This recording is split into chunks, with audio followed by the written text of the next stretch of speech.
good fight. Over 12 rounds.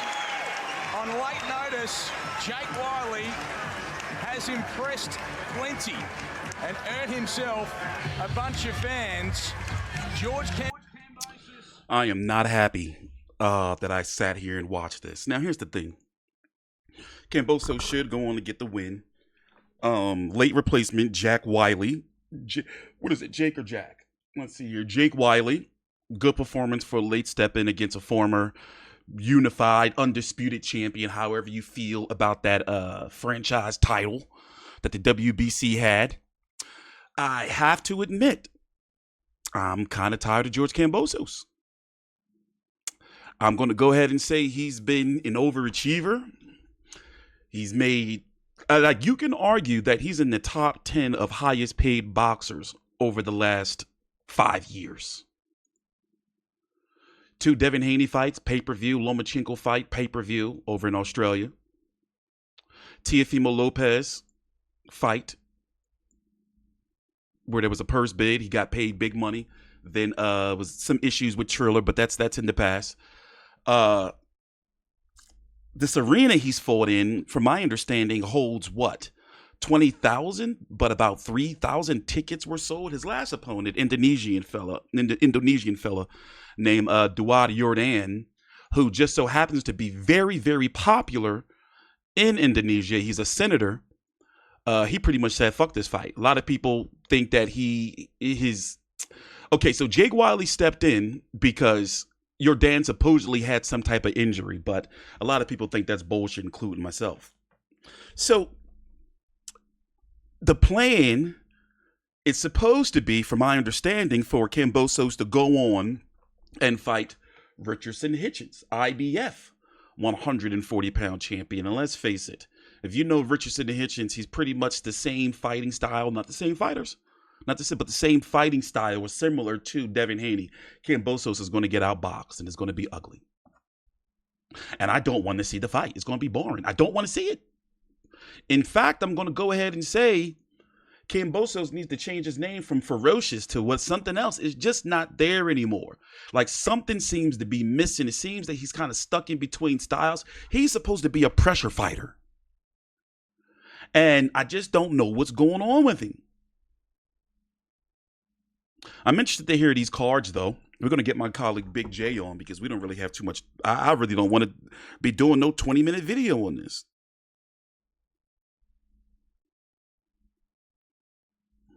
I don't.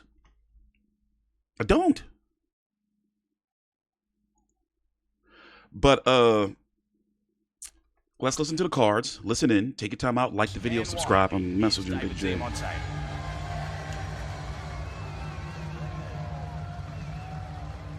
Let's see here. Interviews. Let's listen in.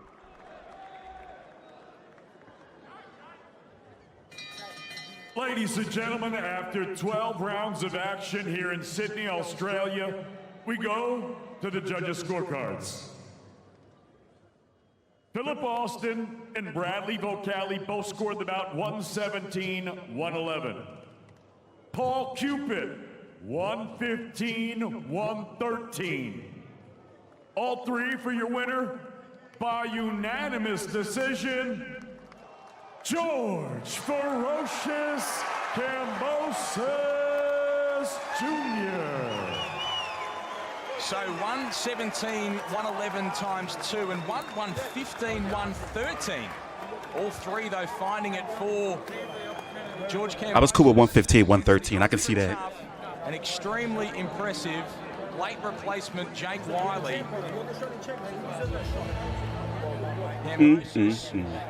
The winner didn't get the statement that he was after. And here's the thing. Kambosos needed a KO. You know, like to get some fire under his name. You know, as you can see, the guy's star is fading. You know, I know he's not known to be a KO knockout guy, but if there's any fight where he should have went out there to make a statement, it should have been this one. It should have been this one. So right now, he's on his last legs as a main eventer. on his last legs. Let's listen in. Take your time out, like the video, subscribe. Time away from the city, your hometown, and back to winning ways as well. How would you sum that one up tonight? Yeah, look, it was a good war. You know, we gave Sydney a good war. He's a tough kid. I know he was fully prepared. He was fighting for 3 weeks, so I knew he was always going to be prepared. First fight at 140. He's the best domestic guy at 140, outside of obviously me and the big names. So obviously he's got a lot more to give in his future. He's only 24, and obviously I'll go on to do more things, but I'll help him out as the future goes. But good on him, man. Great fight. He had 5 days, but he was ready. I had 5 days to prepare for his style too, so hell of a fight. How much more of your respect did Jake Wyllie earn tonight through those 36 minutes? Of course, man. You know, he was tough, strong bloody head, but you know, he gave me a good fight. I felt great at the start, first 4 or 5 rounds. Unbelievable, sharp, moving, and then a nice little clash. But you know, he started coming on. I knew he would. So we had to be smart and get through this win. You were after a statement to capture the attention of the champions in your new weight division, 140. Was there any disappointment that you couldn't close the show here tonight? I would have loved to put him away, but like I said, he was fully prepared. Natural 140-pound champion, the Australian champion. That's why he got his shot. So you know, credit to him. And you know, a win is win. We won quite well on the points. He had a couple of good rounds, but we move on to what's next. Let's grab a quick word with you, Jake, before we come back to you, George, to talk about what is next. Jake, commiserations, but your stock has certainly grown. You've certainly developed a few new fans as well, I think it's safe to say, in this ring tonight. What's going through? He looked like Dave Feldman, the owner of BKFC. I'd like to say a massive thank you to George for giving me this opportunity, Eddie Hearn for putting me on such a great card. Look, that was a war, Sydney. It was brilliant. That's what I prepared for this on 5 days' notice. I got the call on Sunday from my manager, Steve Deller. Got to give him credit. I'm so excited for this moment, and I feel like I've won so many people over, and I fought my heart out tonight, and I believe I'm destined for great things. George spoke very nicely about you, Jake. From one Australian to another, how would it make you feel to see this man go on and fight for a world championship once again next? Oh, look, to even get in the ring with him, I've seen him do it before. He unified the whole division. So to share the ring with George, I look forward to seeing what he's got in the future. Well done, George. This is what the boxing sport we love is all about, Jake. Commiserations, but we look forward to seeing you back in a boxing ring very soon. As I say, no doubt your stock has gone through the roof. Before we bring in Eddie Hearn, George Kambosos. Now, listen, this was seen as the fight before the fight. Richardson Hitchins is the name that Eddie Hearn has mentioned. He's the IBF Super Lightweight World Champion. What's your preferred route to making the two-weight dream a reality? Yeah, look, man, Hitchins ain't punched nowhere near like him. So Hitchins is a tip-tap running kind of guy. If he comes and brings the brawl like that, better for me. I have more openings, but I know he'll run. And like I said, I boxed brilliant for the first 4 or 5 rounds.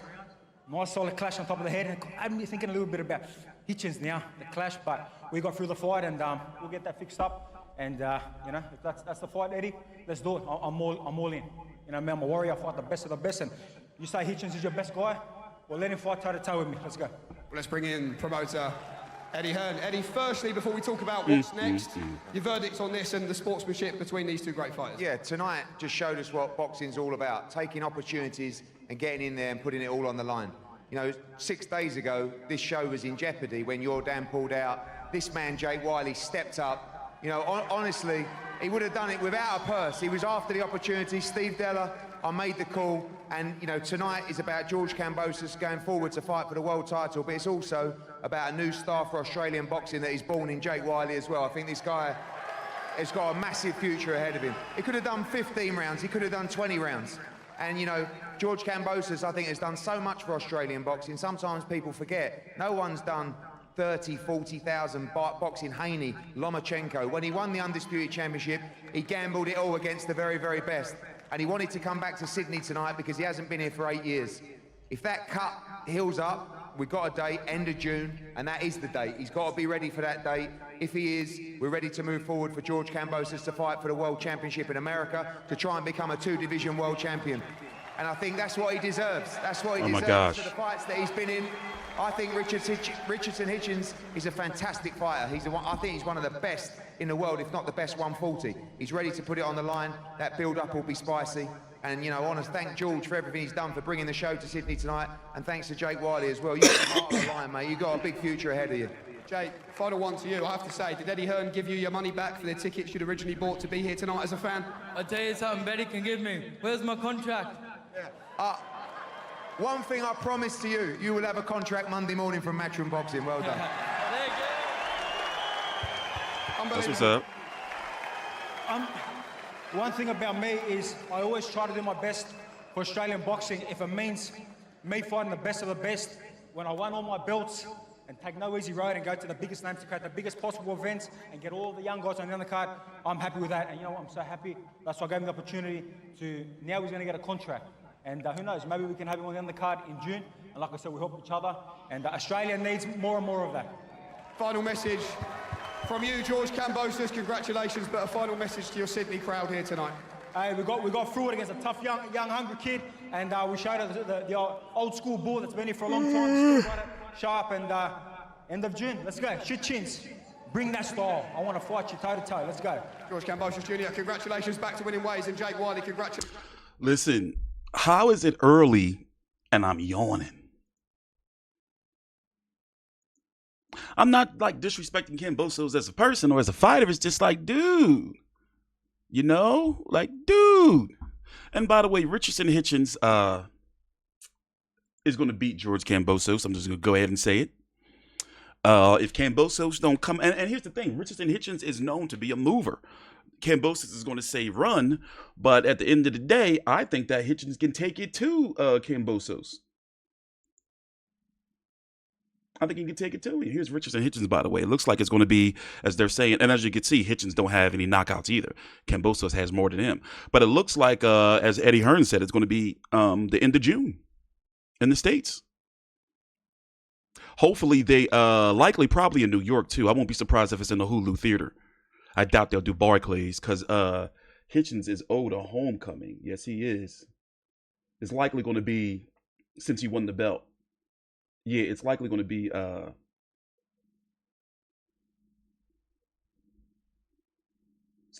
New York. Who knows? We might get to it. Who knows? Who knows? But let's get Big J on the line because, frankly, this card, I'm tired of talking about it. The Tierra Brown Sky Nicholson fight, that was a snoozer. Despite the controversy, or the fact that, not controversy, that Tierra Brown got a upset in Australia of all places on the cards. And then the main event, well, you know, late step in, okay, whatever, but still, I guess I'm just frustrated with Kambosos. Like, I think that's what it is. Take a time out, like the video, subscribe. We're going to do a little bit of a jump cut. All right, we got Big J on. Just jump right into it, Big J. How do you feel about Kambosos and his performance? Fucking shithouse. I mean, you can't knock out a domestic level fighter. Okay, yeah, you got to remember, George is a very, very small. He was a small 135er. He's a tiny 140er. Yeah. These 140 guys are massive, so you got to take that into account. But to be taken the distance by a domestic level fighter when George has been at the top of the mountain and all the experience and the world class top 10 pound for pound fighters he's had, he should have knocked this kid out. You know, or it should have been a shutout. It was a close fight. Yeah. What was the scores again? 115, 113, so 7 rounds to 5. And what was the other scorecard? 117, 111 or something like that? Yep. Yeah, okay. It should have been 100 to 90 or 120 to friggin' yeah. You know, it should have been a shutout. He should have won every round easily. So and you're right about those 140ers. All the champions, they can go as far as 54. Teofimo Lopez, big guy, Ona Barboza, Alberto Puello, Gary Antoine Russell is huge, and I won't be surprised if Hitchins can touch 154 one day. Yeah, I don't know about Hitchins, but Devin Haney's too small for that. He'd get friggin' murdered at 154. No, so, Devin Haney, no. I mean, well, you've seen him in person. I think he can. Well, he's already talked about it before in the past that he's going to go to 154 one day. Yeah, but those guys cut down from 175. Yeah. So I've seen Devin Haney. I've stood next to Devin Haney. He's only a tiny guy. Yeah. So, you know, compared to what real 154s look like, so I think he would get. Oh, look what Ryan Garcia did do. What do you think of real 154? Oh yeah, of course. Fucking knock in the shit. Knock the fuck out of him. Yeah. So, and I like Devin Haney, except for the other last bullshit he carried on. But generally, he's a good bloke. So, but yeah, George, there's nothing to cry about. I mean, how does this help him? It doesn't. It's very similar to the Maxie Hughes fight. Mm-hmm. Even though he's won this fight, there's no doubt he won the fight. But it's like Maxie Hughes is like, well, shit, that wasn't that impressive. So, but Richards and Hitchins must be laughing. If he saw that fight, he'd be laughing his ass off, going, "Oh, this is going to be easy." Yeah, I'm surprised. I was checking on his social media to see if he posts something, but rest assured they're going to get into it later on social media. I can see it now. Oh, absolutely. And I love George, but I mean, maybe Hitchins is gonna. Maybe it's just me, but I'm getting a little tired of Kambosos. It's like, you want him to do good. You want him to go out there and be the ferocious that his alias is, and he goes out there and pretty much kind of struggles with this late stepping 24-year-old. Exactly. He was supposed to dominate this fight 10 rounds to 2 at least, or knock this guy out. Exactly, and he got the win. I mean, he got a win, but it wasn't a great win. Yeah. So, he got the win, but it wasn't a great win. But I mean, George will say that I don't see how that fight is going to prepare him for Hitchins, because bloody hell. Yeah. That's not going to prepare him for Hitchins. I can't think of what Kambosos can do unless he goes in there and all of a sudden he's able to get like a nice clean shot that he hasn't produced in years now to be able to knock him out. But if it's going to go to, I think it's going to go to distance, and it's going to be lopsided. As you said, it's going to be a lopsided loss for him. Like, I'm not seeing nothing in Kambosos anymore. The guy that fought Teofimo, he had something with him. He had some moxie. He since then, like, it seems like he's in between styles. Like, he tries to be this boxer technician, but that's not who he is. That's right. He's a counterpuncher, and a great one. Yeah. He sat Teofimo on he said this, and he said that Customato said, get in there and throw the best right hand you ever did, and that's exactly what he did to Teo. He needs to go back to Teo. But having said that, remember, Teo was all fucked up for that fight. He was, but still. Teo had all sorts of problems, weight problems. His wife left him. His father was feeding him every dog shit piece of advice you could. Proper focus Teofimo would have destroyed. And also remember, he had that esophagus, something was going on, injury he had that affected his breathing from when he let that bodybuilder punch him in the chest. Yeah, exactly. Well, that was stupid. Punch your chest. That's a fucking stupid idea, isn't it? Yeah, that was stupid. Yeah, exactly. But George got the win, and no one will ever take that away from him. But since then, he's just been outclassed badly. Well, miracles do happen. If George pulls it off again, great. Yeah. Well, I don't see it happening. Well, on the flip side, this is the first unanimous decision win he's had since 2019. Everything has either been a loss or a split or majority decision. True, that is true. But this was to be expected. Yeah. It was to be expected that he'd win comfortably this fight. I mean, there's nothing to crow about. Yeah. So, nothing to crow about. But before we go, we need to pass on our condolences. George Foreman died today, so rest in peace, George. We love you, we miss you, all that good stuff to his family. So, did you know about that? Yeah, I got the news this morning. Yeah, so, condolences to George. That's what the last of the greatest era of boxing. Yep. So, all the legends are gone now, which is, he's probably up there arguing with Muhammad Ali about who was better right now. Yeah, so, and interesting fact, 2/3 of George Foreman's $300 million net worth came from a grill. Yeah, the grill's awesome. Yeah, I had it.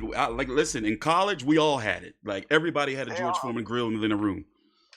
I've still got one now. I got one. Awesome. Yep, I got an official George Foreman grill. I don't use it. It's in the garage, but I still have one. Yeah, I've still got mine. I use it all the time. I fucking love it. It's great. Yeah. So, closing thoughts.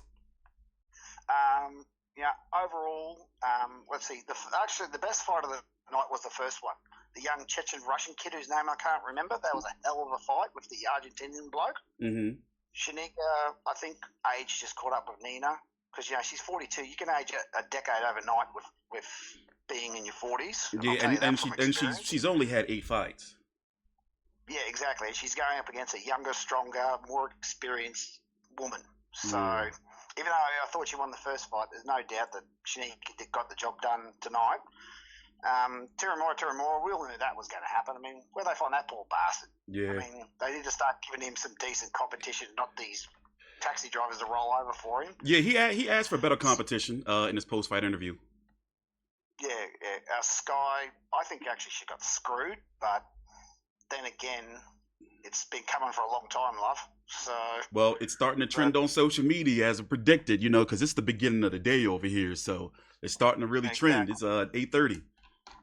Exactly, and George, yeah, okay, you got your win, mate, but nothing to cry about, and I hope he kicks the living shit out of Hitchins, but I don't see it happening. Yeah, so, well, with that being said, you can follow me on Twitter at TstreeT Controversy and Big J at Old Mate Big J, and of course, as soon as Hitchin and Kambosos is announced, even though I'm not looking forward to the fight, the build-up should be interesting to say the least. And what's the next on the docket? Is Zoo's fight, right? Zoo Spencer? That's the next. Zoo April 6th versus Joey Spencer up in Newcastle, and then next thing after that is Jai Pattaya just announced his fight, I think on May 13th on the Gold Coast. Mm-hmm. And he's also begging for a unification. I got to do some research on why that's not happening. Oh, isn't Zudo hurt or some shit, or he's fighting one of his mandatories? Yeah, something's going on. Yeah, I gotta do some research, because at the end of the day, it shouldn't be taking this long. No, I think one of his mandatories has been. I'm thinking the WBO has told him you need to fight old mate. Okay. That's what because I did hear someone say mandatories the other day. Mm-hmm. So I think. And of course, Badu Jack is fine. Ron Rozecki. Rozecki is he's been a long time mandatory for the WBC. The WBC situation is weird. And it's a fucking mess. Yeah, so you had Jack, who was the champion in recess. Now McCallion's now the champion in recess, and Jack has been now the full champion. And Rozecki, I believe he's the interim champion, if I'm correct. But we're going to be talking about that more. What'd you say? Can I ask one question? What's with all these novelty belts from the WBC? They have a belt for like every fight. What the fuck's going on? I've been noticing that. And I'm wondering if the fighters have to pay for that. Before it was just for special fights, like where they would make one for Canelo Golovkin or Deontay Wilder Fury. They would make like a special fight, and yeah, you're right. They seem to be making a new one for every fight for the most part, every one of their championship fights. Yeah, I mean they're well put together, but do they need a belt for every day of the fucking week? I mean, Jesus. Yeah. Sorry, I shouldn't blaspheme. Yeah. Yeah. So, but all right. Well, with that being said, we will be seeing you guys in a few days with our next preview video for Tim Tszyu, Joey Spencer. And of course, we're going to get, after I do some research on the opponent of Jai Pattaya, you can expect some content on that and an upcoming long-awaited Australian boxing podcast. Thanks for watching. Please subscribe. I'm TstreeT Controversy and Big J. See you guys later on.